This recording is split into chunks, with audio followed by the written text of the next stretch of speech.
Ahojte, vítajte pri novinkách, ktoré dorazili do prémiových nožov, tentokrát od značky Kizer.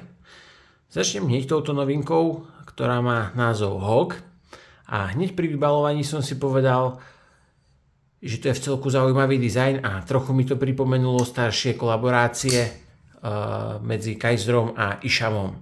Toto je samozrejme už kolaborácia s iným nožiarom.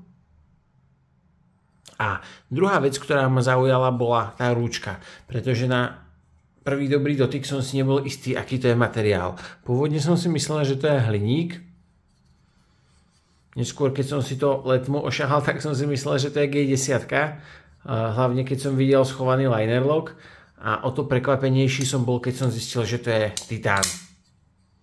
Moc často kombináciu titánu a liner locku nevidno, aj keď sa v poslednej dobe začína objavovať hlavne s nástupom tzv. Nested liner lockov, teda takto schovaných, zafrézovaných.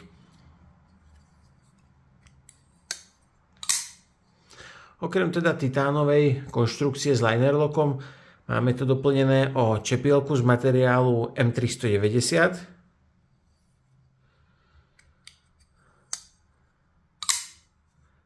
ktorá je vyleštená a následne v DLCčku. To vidno pekne odrazy. Tu vidno fliačik, ktorý samozrejme nie je skutočným fliačikom, ale je to olej, ktorý je na tom DLCčku. Tie nože z výroby sú pomerne masné a ja som ich síce zľahka utieral, ale už to bude na prípadne budúcich majiteľoch. Ručka titánová, veľmi zaujímavo frézovaná, kedy z tejto prednej strany má speed holes s veľkým vybratím a na tej plochej časti je vyfrézovaný drážkovaný vzor. Backspacer, otvor na paracord a z tejto druhej strany 3D klip. A tu je ešte zaujímavo frézovaná časť.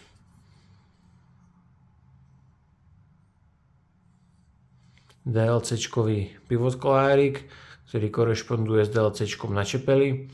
Čepeli je zaujímavá asymetrická diera a otváranie pomocou ako flipru, tak aj pomocou diery. Konštrukcia liner lock, ale vidno vybratie a odľahčenie. Ten nôž je príjemne ľahký, hlavne na tejto prednej strenke. Cenovka 4600 českých korún. Za rovnakú cenu 4600 českých korún tu máme aj model Mini Momo, ktorý na prvý pohľad zaujme 80-kovým karbonom. Taký je názov a myslím si, že veľmi trefne zodpovedá práve tej farebnosti tohto materiálu, pretože naozaj evokuje 80-ky, disco, retro.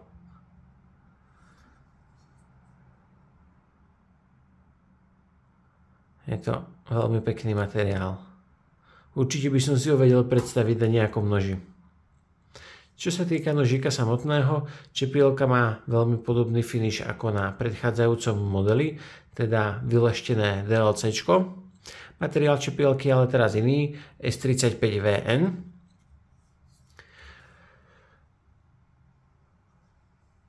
Poistka framelock, respektíve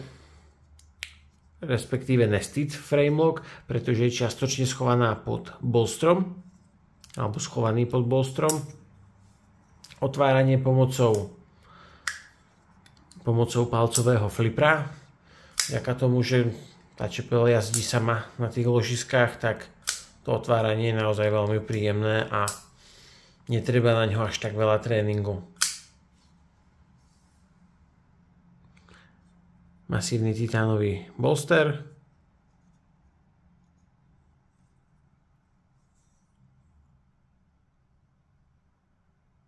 A detail masívnej poistky. Otvor na paracord schovaný v backspaceri, 3D klip a veľmi praktický tvar na EDCčko. Ďalší model, ktorý tu máme, má názov Vivid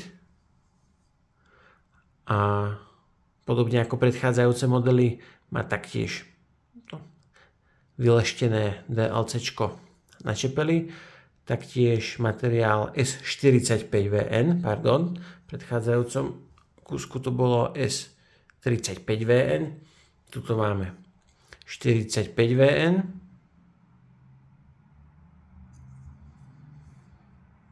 rovnaký 80-kový karbon na ručke v podobe dvoch samostatných inlayi.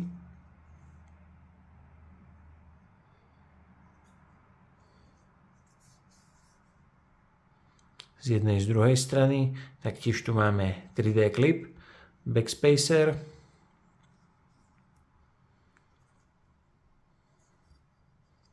otvor na paracord diskrétne schovaný v priestore medzi strenkami a backspacerom, no a otváranie pomocou kolíčka alebo pomocou palcového flipra.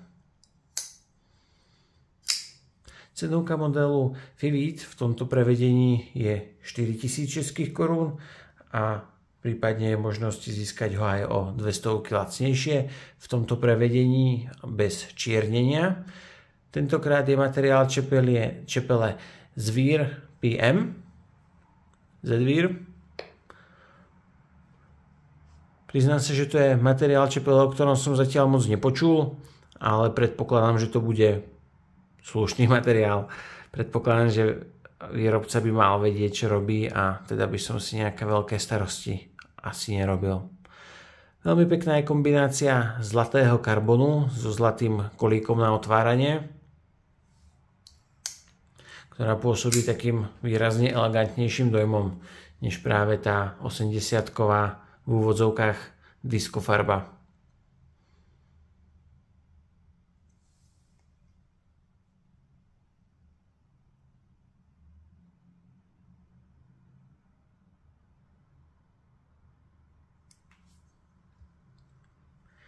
Ďalší kúsok, ktorý tu máme, sme si tu už predstavovali.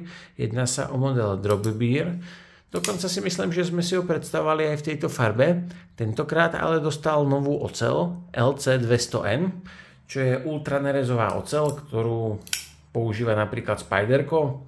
Ja ho mám zrovna na nejakom Spyderku a preto o tej ocele viem, odkiaľ pochádza. Pochádza z NASA.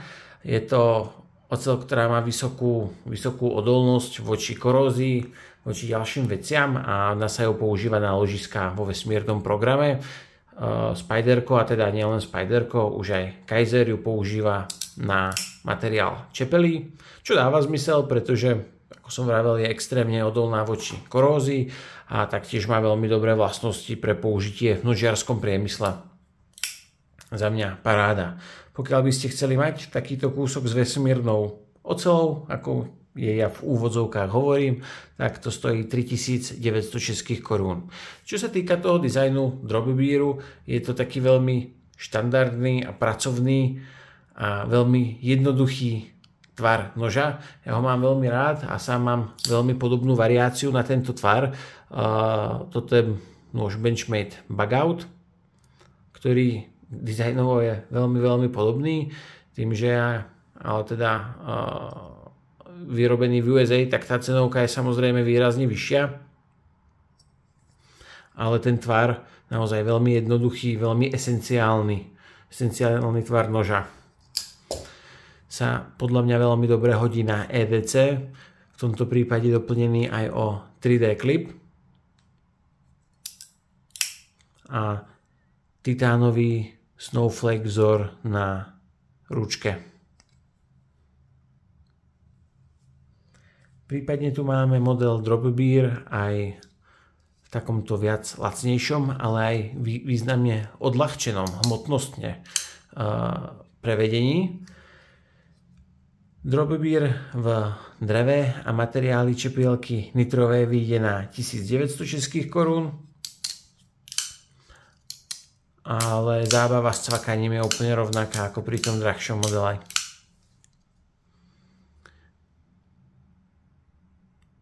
detail drevenej ručky.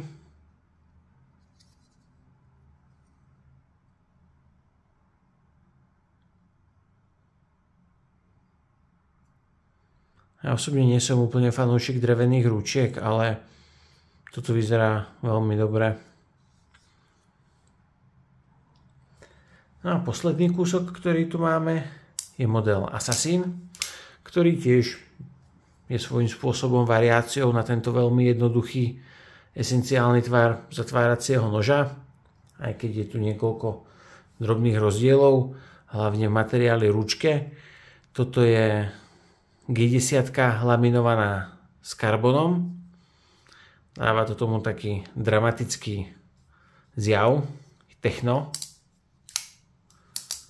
A inak veľmi podobná dobrá akcia, ako sme zvyknutí pri Axis Lockoch. Deep Carry Clip, čierny hardware, odľahčené linere